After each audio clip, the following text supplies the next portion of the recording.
Bonsoir, écoute, me présenter, je suis coprésident de l'ADTEM, la première association de marketing en France. Je suis blogueur, j'ai un blog qui s'appelle Marketing is Dead.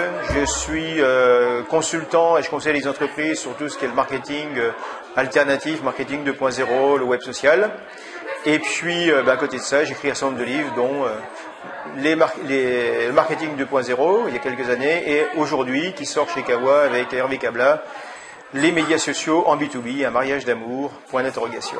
Justement, est-ce que tu peux nous dire un petit peu quels sont les éléments en synthèse qu'il faut retenir sur la partie que tu as écrite dans le livre qui est assez conséquente? Alors, dans le livre, la partie que moi sur laquelle je me suis plutôt penché, c'était sur la question de la réputation personnelle, ce qu'on appelle le personal branding, et finalement comment la développer, cette partie de réputation. En fait, déjà ce qu'il faut dire, qui me paraît le plus important, c'est que contrairement à pas mal de présupposés, le B2B est certainement le lieu d'expérience le plus intéressant pour les médias sociaux. En fait, on pense que les médias sociaux, c'est Facebook, c'est rigolo, c'est pour les gamins. Le partage des photos de chats, etc. Ouais. En fait, les médias sociaux, c'est le meilleur endroit pour faire du networking en B2B, parce que le B2B, c'est toujours été du networking. On se rend compte dans des séminaires, dans des conférences, maintenant on se rend compte sur Internet.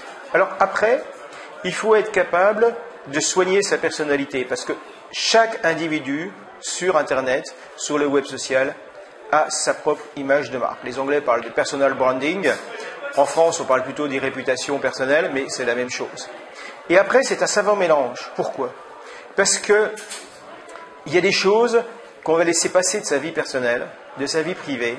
C'est le loisir, c'est hobby, c'est tout ça. Exactement. Et il ne faut surtout pas essayer de gommer toute sa vie personnelle de son personal branding. Pourquoi ? Parce que depuis Damasio et l'erreur de Descartes, ce fameux bouquin sur les sciences cognitives, on sait très bien que l'homme n'est pas univoque, c'est un ensemble d'émotions et de raisons. Et que si on supprime l'émotion, la raison ne passe pas, et vice-versa. Donc, il faut être capable de passer des émotions, des choses personnelles, pour renforcer finalement l'intérêt pour sa vie intellectuelle, de travailleur dans des grandes entreprises, d'experts, etc. Ça, c'est une première chose. Et puis la deuxième chose, c'est qu'il y a une autre frontière qui est assez floue, qui se trace entre mon personal branding d'individu et le personal branding que j'ai en tant que collaborateur d'une entreprise. Et mes capacités personnelles renforcent la réputation de mon entreprise, mais je capte aussi une partie de la réputation de mon entreprise dans mon branding personnel. Après, il faut que tout ça se renforce.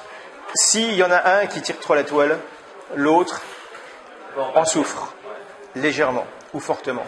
Ce qui s'est passé, on a vu des blogueurs brillants quitter leur entreprise avec tous les lecteurs derrière. Et on a vu aussi les entreprises fermer le blog de leurs collaborateurs le jour où ils partaient. Les deux démarches sont totalement stupides. Les individus ont droit à une totale respectabilité et ils doivent le faire pour leur entreprise dans le cadre aussi de leur contrat et pas simplement pour en profiter eux-mêmes. Et donc c'est un peu cette alchimie qui est importante et que finalement on a assez du mal à comprendre dans le milieu du business. D'accord. Alors donc important, créer son personal branding, ça veut dire avoir un blog ou avoir un Tumblr, un compte Twitter, un Facebook, entretenir son LinkedIn et son réseau, c'est ça? Oui, pas forcément tout ça. On peut se limiter, moi personnellement, je me limite, j'ai mon blog, je relais les informations sur Twitter, sur Facebook, et puis je considère aujourd'hui que ça me suffit parce que j'ai aussi un networking social extrêmement fort en tant que coprésident de l'ADTEM, je rencontre des tas de gens, et arrive un moment, ça suffit à avoir une personnalité qui me fait plaisir. En fait, il faut se dire que son personal branding, il faut le vivre, et le vivre avec bonheur. Si on le subit, c'est mort. Il faut avoir plaisir à être ce que l'on est. Donc il faut accepter de partager une passion, je passe pour le rugby ou pour autre chose, et dire voilà, je suis certes marketeur, mais je suis également membre d'une association caritative, je fais des choses à l'extérieur, je m'occupe de ceci, je m'occupe de cela. Exactement. Moi, je suis pas du tout footballeur ou rugby, donc j'en parle pas. Mais par contre, j'adore la musique rock. Si je vois un concert de Clapton à Bercy, j'aime en parler parce que je trouve ça génial. Ça humanise totalement la personne, quoi. Oui, et puis c'est ce que je suis réellement. Et aujourd'hui, quand je rencontre des gens dans des manifestations professionnelles, elle me dit, tiens, moi aussi j'aime bien tel Clapton, j'ai vu un concert de jazz de Médéric Collignon, tiens, tu le connaissais aussi, c'est génial, etc. Et ça change les relations, ça change la vie. Trouver quelque chose de commun. Okay. Exactement. Alors justement, si on veut en savoir plus sur toi, à titre professionnel en tout cas, on va sur quel site internet? Un truc tout simple, on va sur Google, on tape François Laurent, et on tombe sur mon blog, qui est la première référence. Et donc, à partir de là, on a tout ce que j'ai écrit, donc on sait tout ce que je fais. Et puis, si on continue, on va trouver des choses sur la DTM, puisqu'on voit que j'anime la DTM. Et on va trouver des tas d'informations sur la DTM et sur moi également. Et je crois qu'aujourd'hui, il y a deux types de web. Il y a le web de type Facebook, où il faut te connaître, et puis l'information qui passe dessus, elle disparaît rapidement, parce qu'elle est noyée par le dernier. Et puis tu as l'information type Google, le monde de Google, où quand tu dis quelque chose d'intéressant, ça reste toujours au-dessus. Et c'est pour ça que moi, personnellement, je suis plutôt pour un web ouvert qu'un web fermé.